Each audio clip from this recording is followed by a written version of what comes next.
নমস্কাৰ আপোনালোক সকলোকে পুনৰবাৰ আপু নিউজৰ অন্য এটা ভিডিঅ' লৈ স্বাগতম জনাইছো। আজি খবৰ আপোনালোকৰ কাৰণে এটা বিৰাট ইন্টাৰেষ্টিং খবৰ লৈ আহিছো। আজিৰ এই খবৰটোত আপোনালোকক জনাম যে আমাৰ ভাৰতবৰ্ষত 2024 আৰু 2025ৰ বাজেট ধাৰ্য হোৱাৰ পাছত কি বস্তুৰ প্ৰকৃততে আপোনালোকৰ কাৰণে দাম কমিলে তো তাৰ ওপৰত আজিৰ এইটো ভিডিঅ'ত মই আপোনালোকক জনাম। তো বাজেটৰ ওপৰত অলৰেডি মই কেইবাটাও ভিডিঅ' জনাইছো, বাজেটত কি সিদ্ধান্ত লৈছে তাৰ ওপৰতো আপোনালোকক জনাইছো। এতিয়ালৈকে যদি ভিডিঅ' কেইটা চোৱাগে নাই আপোনালোকে চাবগে পাৰে। এইবাৰ যি নেকি বাজেটৰ ভাষণ আছিলে, বিত্তমন্ত্ৰী গৰাকীয়ে আমাৰ ভাৰতৰ বিত্তমন্ত্ৰী গৰাকীয়ে বাজেটৰ ওপৰত যি নেকি ভাষণ দিছিলে, সেই ভাষণ আছিলে 1 ঘণ্টা 27 মিনিটৰ। তো এই কথা মই কি কাৰণে উল্লেখ কৰিছো আপোনালোকে খবৰটো চালি গম পাব। প্ৰায় 1 ঘণ্টা 27 মিনিটৰ আছিলে ভাষণটোত, আৰু সেই ভাষণটোত বাজেট শব্দটোৰ উচ্চাৰণ কৰা হৈছে 61 বাৰ, দুখীয়া শব্দটো মাত্ৰ 2 বাৰ ইউজ কৰা হৈছে, আৰু ট্যাক্স মানে কৰৰ শব্দটো, কৰ মানে ট্যাক্সৰ ওয়াৰ্ডটো প্ৰায় 59 বাৰ ব্যৱহাৰ কৰিছে।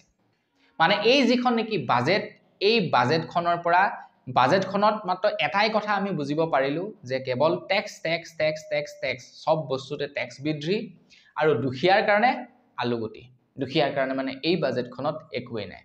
কিন্তু তাৰ পাছতো আপোনালোকক জনাম যে এই বাজেটখনত আপোনালোকৰ কাৰণেনো কি বস্তুৰ দাম কমাই দিয়া হ'ল, বা এই বাজেটখন অহাৰ পাছত কি বস্তুৰ দাম কমিলে, তো তাৰ ওপৰত আপোনালোকক আজি এইটো ভিডিঅ' জনাম। তো বন্ধু বান্ধৱীসকল, ভিডিঅ'টো সম্পূৰ্ণকৈ চাই থাকিব। মই শ্ৰী প্ৰাঞ্জল গগৈ, আপোনালোকে চাই আছে আপু নিউজ। আহক আৰম্ভ কৰোঁ আজিৰ ভিডিঅ'। আজিৰ ভিডিঅ'টো আৰম্ভ কৰাৰ আগতে লাইক এটা কৰিবলৈ নাপাহৰিব, চেনেল যদি সাবস্ক্ৰাইব কৰা নাই সাবস্ক্ৰাইবটো কৰি ল'ব। এনেকুৱা ধৰণৰ খবৰবিলাক যদি আপোনালোকে ইন্টাৰেষ্টেড হয় তেন্তে চেনেলটো সাবস্ক্ৰাইব কৰি থব। মই প্ৰত্যেক দিনেই এনেকুৱা ধৰণৰ খবৰবিলাক আপোনালোকক জনাই যাম। তো আগবাঢ়িছো প্ৰথমটো বস্তু দাম কমা বস্তুৰ ফালে। প্ৰথমটো দাম কমা বস্তু হৈছে বেটাৰীৰ দ্বাৰা তৈয়াৰ কৰা সামগ্ৰীৰ ওপৰত আমদানি শুল্ক কমাই দিয়া হৈছে। বেটাৰীৰ দ্বাৰা তৈয়াৰী সামগ্ৰী, আমাৰ ভাৰতবৰ্ষত বেটাৰীৰ দ্বাৰা যিবিলাক সামগ্ৰী আপোনাৰ চলে, প্ৰত্যেকবিলাক বস্তুতে আৰু আমদানি শুল্ক মানে যিটো বস্তু নেকি আমি বেলেগৰ পৰা কিনি আনো, তো কিনি আনোতে কি হয়, চৰকাৰে, কেন্দ্ৰ চৰকাৰে এটা ট্যাক্স লয়, এইটো কোৱা হয় ইম্পোৰ্ট ট্যাক্স, আমদানি শুল্ক। তো সেই ইম্পোৰ্ট ট্যাক্সটো কমাই দিছে। এতিয়া কি হৈ যায়, সাপোজ আপুনি যেনিবা এজন বিজনেছমেন, আপুনি যিকোনো এটা বস্তু কি হয় যেনিবা চাইনাৰ পৰা আমাৰ ভাৰতলৈ বিকিবৰ কাৰণে আনিছে। চাইনাত যেনিবা সেই বস্তুটোৰ দাম 1 টকা। তো সেই 1 টকাৰ বস্তুটো আপুনি যেতিয়া নেকি ভাৰতলৈ আনিব, সেই 1 টকাৰ বস্তুটো ট্যাক্স লাগি 10 টকা হৈ যাব, আৰু সেইটোকে কোৱা হয় ইম্পোৰ্ট ট্যাক্স। মানে বাহিৰৰ পৰা যেতিয়া কিবা এটা বস্তু আনিব ভাৰতলৈ, তো সেই বস্তুটো ভাৰতত বিকিবৰ কাৰণে ভাৰতে ট্যাক্স লয়, সেইটোক কয় ইম্পোৰ্ট ট্যাক্স। আৰু যেতিয়া নেকি ভাৰতৰ পৰা আপুনি কিবা এটা বস্তু বাহিৰা দেশত গৈ বিক্ৰীবলৈ যাব, সেইটোত কি হয় এক্সপোৰ্ট ট্যাক্স লোৱা হয়। তো সেইটো দুইটা বেলেগ বস্তু। এতিয়া কি কৰিছে, ইম্পোৰ্ট ট্যাক্সটো কমাই দিছে বেটাৰীৰ দ্বাৰা চালিত যিবিলাক নেকি সামগ্ৰী আছে, তো সেইবিলাকত, আৰু তাৰ কাৰণে কি হ'ব, সেইবিলাক বস্তুৰ দাম কমিব। এতিয়া বেটাৰীৰ দ্বাৰা চালিত ঢেৰ সামগ্ৰী আছে, তো সেইবিলাকৰ দামটো আলটিমেটলি কমি যাব। আগবাঢ়িছো ইয়াৰ পাছৰটো দাম কমা বস্তুৰ ফালে। খবৰ ওলাইছে টিভি পেনেল,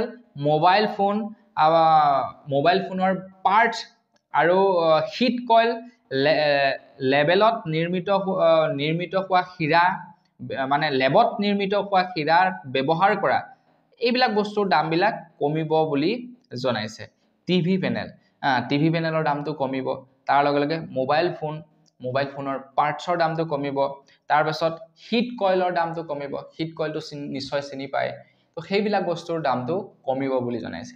এতিয়া মোবাইল ফোন আৰু টিভি এই দুটা বস্তুৰ পৰা বাৰু অকণমান লাভ হ'ব পাৰে, কাৰণ মোবাইলটো আমাক বৰ বিশেষ প্ৰয়োজনীয় নাই। কিন্তু তাৰ বিপৰীতে আমি যদি ৰিচাৰ্জৰ কথা চাওকচোন বাৰু কিমান দাম বাঢ়িলে। সেইটোত বাৰু চৰকাৰে দাম বঢ়োৱা নাই, ৰিচাৰ্জটো সেইটো কোম্পানীয়ে বঢ়াইছে, কিন্তু ৰিচাৰ্জৰ দামবিলাক চাওকচোন বাৰু। বাজেট ঘোষণা হৈছে, এফালে বস্তুৰ দাম বাঢ়িছে, হয়নে নহয়? কিমান দাম বাঢ়িছে, মানে মাথা পাগল হৈ যায়। আগতে 249 যিটো নেকি আপোনাৰ ৰিচাৰ্জত সুবিধা পাওঁ, সেইটো এতিয়া 350 টকা ভৰাব লাগে। কম দিছে ইচ্ছাত এয়াৰটেল আৰু জিঅ'ই। তো আগবাঢ়িছো ইয়াৰ পাছৰটো দাম কমা বস্তুৰ ফালে। ইয়াৰ পাছতে আকৌ খবৰ ওলাইছে গ্লিচাৰিন আপোনালোকে নিশ্চয় চিনি পায়। তাৰপিছত ইথাইনল, এলকহল, এইবিলাক বস্তুৰ দাম কমিব বুলি জনাইছে।